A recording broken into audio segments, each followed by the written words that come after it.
Okay, what's up, friends?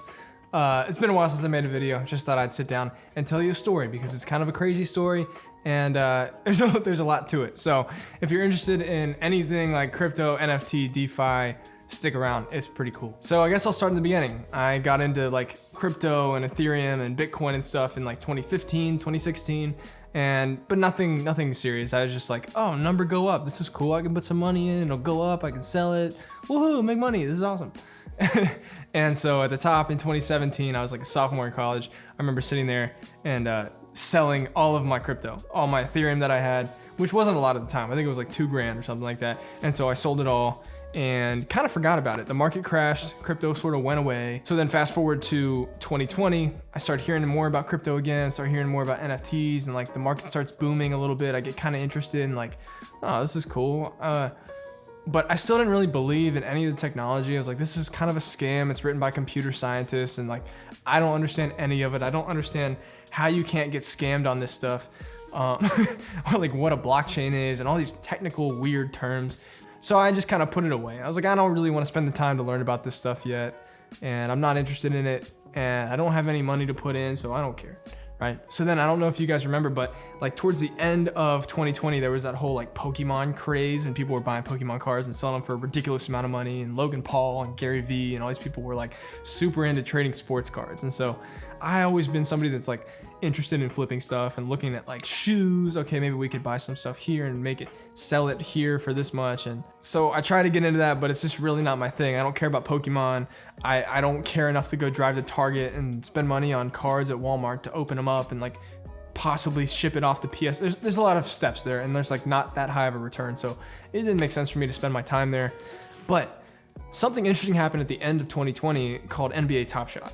And I heard about NBA Top Shot because my stepbrother Samuel, we talk about this stuff all the time. He's so into technology and crypto and this new stuff that he was just like, dude, there's so much opportunity on this NBA Top Shot stuff.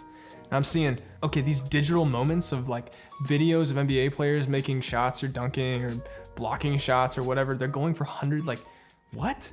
Someone bought this for $100,000? That's completely insane. Who would do that and why? I didn't understand it at all.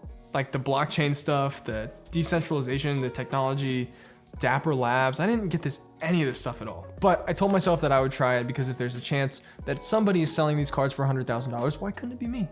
I think I could do that. Why not? So I get into it, and I got kind of lucky, or I guess maybe unlucky if you could see it that way. I won a raffle to get this $1,000 NBA Top Shot pack. And which was kind of crazy if you think about that. Like, why would you spend $1,000 on some videos on the internet? Good question. I don't know. Anyway, so I bought this pack on NBA Top Shot for $1,000, which was crazy because it's like a lot of money, and I don't have that much money. So I'm like, oh god, if this goes to zero, like I'm gonna lose it all, and I'm gonna be pissed. But I guess it'll be okay because I'll just learn something. But what was crazy about that was like I got the pack and the same day sold it for like $2,500. What? But it didn't really make sense to me all that much. And then the market overheated at NBA Top Shot and it all, not crumbled, but like it went down a good bit. Anyway, so I forget about all that stuff from like February until June. In June 2021, I'm on vacation, and for whatever reason, like my stepbrother Samuel, he's like, dude, I'm telling you, crypto is taking off. Like, this is so crazy. You got to get into this stuff. It's wild. So I'm like, okay, I'll try to figure it out. I've tried before. It's been like a foreign language. It's like validators, nodes, and miners and all this. I mean, I don't understand any of this stuff. I'm not a computer science major. I don't know anything about technology. I just take photos and make videos for a living. So, but I decided like, okay, if I'm going to call this a scam, if I'm going to call this like, if I'm gonna just write this world off and say that it's stupid, I should probably have at least a little bit of an educated opinion first before I say that. And so I just decided that, okay, I'm gonna take as long as it takes to learn about this world, to see what's going on, and then make the decision and say, okay, this is stupid, or this is, worth looking into. So I spent like a week straight reading articles, marking stuff, going through every article I would read. I'd be like, okay, I don't know this word. I don't know this word. I don't know this word. What's Ethereum and layer 1 and layer 2 and Cardano and Solana? And like, I would just highlight all kinds of words. At the end of every article, I'd go through my highlighted list and then I'd look up those words and read articles about those words. So I just kind of I forced myself into understanding it a little bit. And over time I started to piece together, okay, this piece goes here and this is how the blockchain works. And this is an NFT and this is a DAO and all these weird terms that nobody knows. And over time I started to kind of get it. And then I got into decentralized finance. And that was cool because I was like, this is really crazy. I was used to the stock market where you can make like kind of 8% per year if you're conservative. And I'm not interested in buying individual companies in the stock market, so I don't really care that much. I just used to park all my money in the S&P 500 and leave it there and let it sit. The thing about that is, while it's been a great year in the market, you're making like 10% per year. And unless you're 65 and you've had your money in there for 40 years, it's not that exciting. So I decided to take some of the money that I had in stocks and I put it into decentralized finance for a little bit, just to see what was going on. And what I quickly realized was like, oh my, there's crazy amounts of returns in this space. Basically, there was a period there where I was making 2% on my money every single day in cash, with the principal not really going up or down because it was tied to Ethereum. And so it was like, this is nuts, 2% per day. So theoretically, on a $10,000 investment, I was making $200 per day in cash that I could take out immediately, every day and every night, over and over and over. And that was kind of eye-opening. I was like, there's this crazy world out there of like crazy opportunity and crazy risk, lots of scammers and people that want to take your money. But I just kind of was like, wow, this is interesting. Like if I lose all my money, I'm okay with that. I can pay my bills, I'm fine. I don't have any kids, nothing like, I'm good. And so I just decided like, okay, if I lose this money, I'm gonna chalk this up to like research and development. It's honestly like less than two college classes at my university. So like, I don't care. And I learned so much about that space in such a short amount of time because I had my money in there. I was like looking at, okay, there's these returns and this works from like, this is a liquidity pool and you invest your capital in these two things. Anyways, decentralized finance is kind of complicated, not for everybody. And if you're not interested in finance and business, who cares? Like, who cares about financial returns? Me, because I'm a nerd, but other people probably don't care. Anyway, so then the DeFi yields start going down basically because as more liquidity flows into the farm, the returns go down because there's a set fixed amount of returns. That sounds complicated, but all you need to know is like the yield started to go down. So I'm like, okay, there might be a better place to put my money. And then me and Samuel start talking. We're like, NFTs are kind of popping off right now. Gary V's talking about them. What is this like Bored Ape Yacht Club thing going on? At the same time, I'm like, who in their right mind is buying animal pictures on the internet for this much money? Like, this is insane. I think one of them sold for like 200 grand or something. And I was like, what's going on? I don't understand it at all. But that's what I said about DeFi, and that's what I said about NBA Top Shot, and that's what I said about crypto. So I was like, okay, if there's something going on here, I want to know, I want to figure it out, and just try to make an educated decision for myself. So I did. I took half the money I made in DeFi and I put it over into NFTs. And NFTs, basically, if you don't know, and probably don't if you're watching this video, non-fungible token. Basically, it says that this is digitally scarce. It's provable digital scarcity. And that's a really kind of novel concept for people because in the era of like Instagram and Facebook and all this stuff where you can just like share, I don't know, you can share whatever you want, like photos of whatever you want, and it doesn't cost any money. People can consume them for whatever they want. And you can't own an Instagram photo. Instagram owns your photo. You don't own that photo.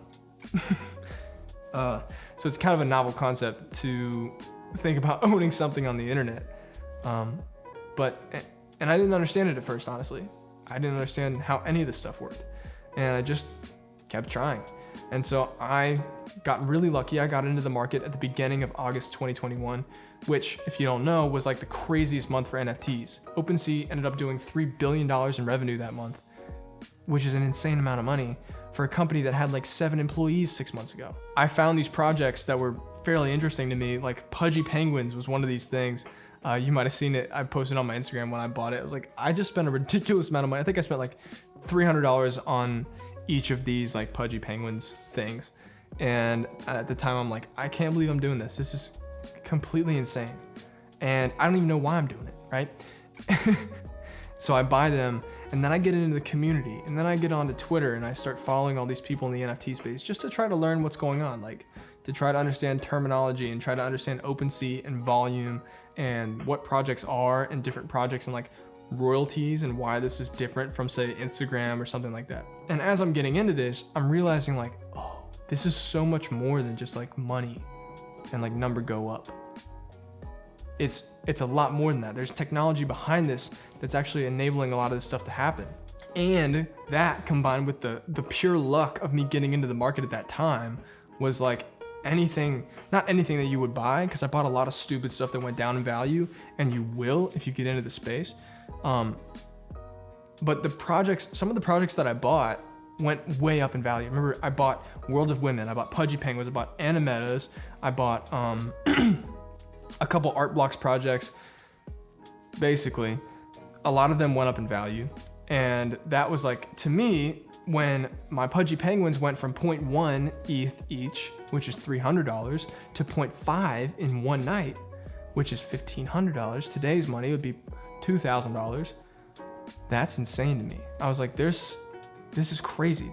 Maybe there's something here. And the community was so small at the time that these projects were just ripping up, and gas was cheap. Gas is basically the transaction fee that you pay on the Ethereum network to use all this stuff. So I was able to flip up from, I think I started with maybe like 1.5 ETH, and I ended up with like 10 or something crazy. Like I remember at the time, I think it was maybe early October, mid-October, something like that, or maybe it was late September, I don't even know.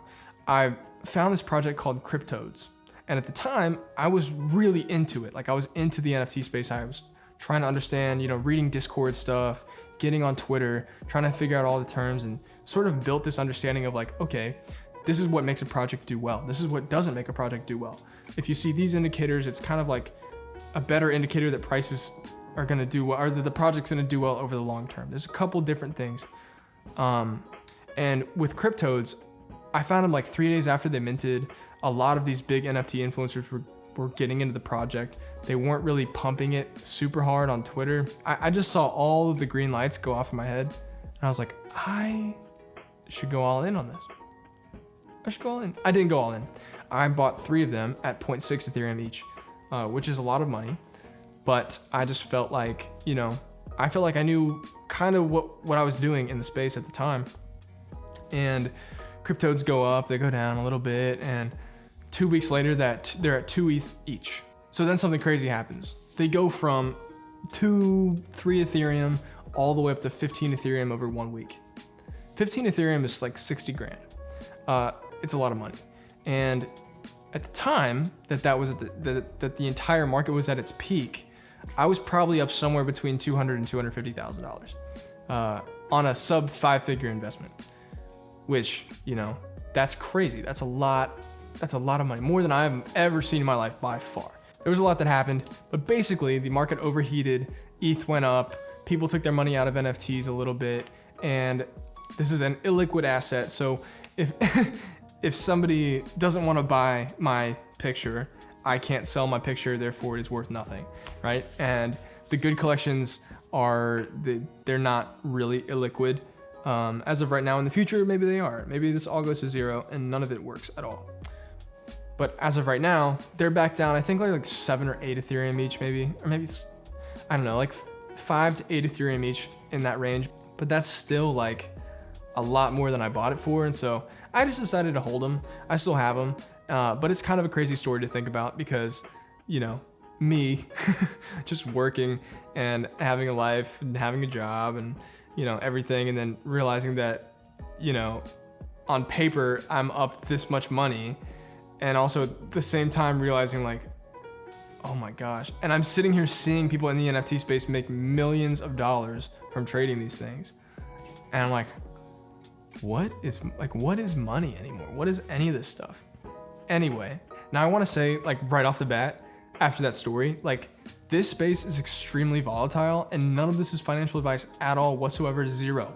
Like you will probably 100% lose money if you get in right now. And if you're looking to just make a quick buck, it's probably not going to work out for you, right? But at the same time, I actually do think that like the technology behind this stuff is going to change a lot of the way that we do things, and the concept of digital scarcity, while it might seem crazy, is not going to seem that crazy in like 5 years. And so on that aspect, I'm really excited about the space, and I learn stuff every single day where I'm like, oh wow, they're actually trying to reimagine, you know, ways of doing things that excites me as a young person, because, you know, honestly, Congress and the financial institutions and banks and all this stuff seems like it's created to keep the powerful in power and, you know, make the rich people a lot of money. And there's these new systems and new ways of doing things and decentralization, and maybe it's a pipe dream, but I actually think that this could be a solution to our future. And no, I'm not saying that animal JPEGs are the solution to our future. I'm just saying that I heard this quote by Chris Dixon. I think you should listen to the podcast if you're interested. Like, it's really, really good. And he said, like, you know, a lot of this stuff that comes onto the scene looks like toys at first. A lot of the stuff that changes the world looks like a toy. The cell phone, the internet, it looks like a toy. It feels like a toy. People go, I can never see myself using that. But for me, I get into this stuff and I'm like, wow, this is cool. This is like a different way of doing things. When you see the way that Web3 integrates with like the existing internet, and how the users theoretically in a perfect world will own their own data, and you'll get rewarded for participating in networks instead of a one-way street between Instagram and you and Facebook and you. And it's gonna be really wild. It's gonna be really wild. And so from having conversations over and over and over with people over the last, like, I don't know, 3 months, like a lot of my friends are interested in this stuff. Even if they hear like that I'm into NFTs, they don't know anything about the stories or anything like that. They're usually like, oh, that's cool. Like what's going on over there? And so I tell them, but before I never had anything to be like, go read this and go do this. It's spread out in 15 different places, and it can feel very foreign and hard to get into when you're just getting into it. And so what I did was I decided, instead of just having these one-on-one Zoom calls with people all the time, I decided to just make a guide. I made a guide with like 3 steps, the 3 steps that I think that everyone should know getting into this space. And I just I made a website, built a website. It's called beforemoon.com. And I think it's gonna be pretty cool. I'm excited about it. I'm just gonna share everything that I know about the space and everything I'm learning and I'm excited about. It is not meant to tell you what to buy and when to buy, or what to sell and when to sell. It's not meant to give you any sort of financial advice at all. It's just an educational thing where I'm like, it would be useful for me when I was coming into this to have somewhere to go to get some sort of perspective that I understood, and an on-ramp into this stuff. So anyway, I put that all on that site. There's if you go to beforemoon.com/NFT and put your email in there, you'll get this whole guide. It'll just be automatically sent to you. It's all free. Everyone's telling me like, dude, you should sell a course on this stuff. You know, you should charge people for this information. Nah, man, I'm not with that. That's not me. It's not what I'm trying to do. If it turns into like a business, cool, whatever. But at the same time, I got lucky with this stuff. I'm just learning, and I am not claiming to be an expert whatsoever. I'm just in it. And when I'm in it, I feel like it'll be beneficial and helpful to share that information with people. So if that's something you're interested in, go to that link. I'm gonna be writing like newsletters. I'm gonna be writing about stuff that I'm excited about. You know, for instance, like this ENS token that just came out. I got airdropped like $5,000 worth of ENS tokens for free. Because I bought an ENS domain like 6 months ago, and because of the blockchain, they can see exactly who buys and when, and and because they can see those things, and because this new concept called a DAO, companies and DAOs can reward their current holders or their current, early users with actual financial incentive and tokenization. It's coming. It's exciting and it's here, and I'm really, really excited to just share that information because I think it's a really helpful thing for people to learn about. You know, I always tell people like the risk reward of being in this space right now is massive. I wasn't around for the internet or the boom of the internet, but in my mind, that's what this kind of probably feels like to a lot of people, because I really do think that a lot of this stuff is going to change the way we do things. And that's exciting to me. That's really exciting to me. So I hope you enjoyed this video. I hope you enjoyed the story. Like I said, if you want to know more information, I might create another YouTube channel called Before Moon, because that's what the brand is called. just to talk about a lot of this stuff, because I learn things every day that I'm like, oh, this is gonna change everything. This is gonna make business so cool. Oh my God, this has this implication over here for this thing. I'm like, it's exciting to me. So I'm down the rabbit hole. If it's something that you're interested in, go put your email in there. It'll be cool. But either way, I am very happy that you listen to this. I hope you don't think that I'm trying to promote something to you. I'm really not. I'm just sharing a story. And I actually would advise you, if you are interested in this space, do not put money in that you can't lose. Do not go in this thinking that you're gonna get rich. It's really complicated to a lot of people. But I think that the underlying technological like concepts that are here and the way that they're doing things and the decentralization, it's gonna change a lot of the way that we do things. And so that's what I'm excited about. But I hope that you enjoyed this. It's a pretty long video, honestly. If you're still here, appreciate you. And I'm gonna be making videos every single week again. So be on the lookout for that. And yeah, enjoy your Thanksgiving. I hope you had a good one.